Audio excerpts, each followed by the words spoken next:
ဟုံးလေရလာပေးကြိုင်ဆွဲမှာဦးစွာပထမစားသုံးသူမိဘပြည်သူများအားမင်္ဂလာပါလို့နှုတ်ခွန်းဆက်တာပါတယ်။ဒီနေ့ဟုံးလေရရဲ့ဟင်းလျာဖြစ်တဲ့ဝက်နံရိုးချက်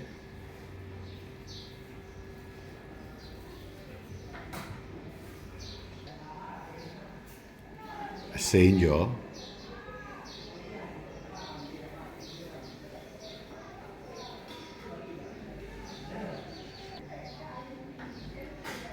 စွမ်တန်ဟင်းရီ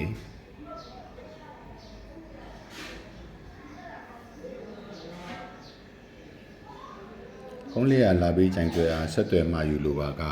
ဖုန်းနံပါတ်39 20 696တို့ဆက်သွယ်မှယူနိုင်ပါတယ်။ဟုံးလေရလာပေးကြိုင်ဆွဲအားအားပေးကြတဲ့စားသုံးသူမိဘပြည်သူပေါင်းကျန်းမာချမ်းသာကြပါစေလို့ဟုံးလေရလာပေးကြိုင်ဆွဲမှဆုမွန်ကောင်းတောင်းအပ်ပါတယ်။အားလုံးကိုအထူးပဲကျေးဇူးတင်ပါတယ်။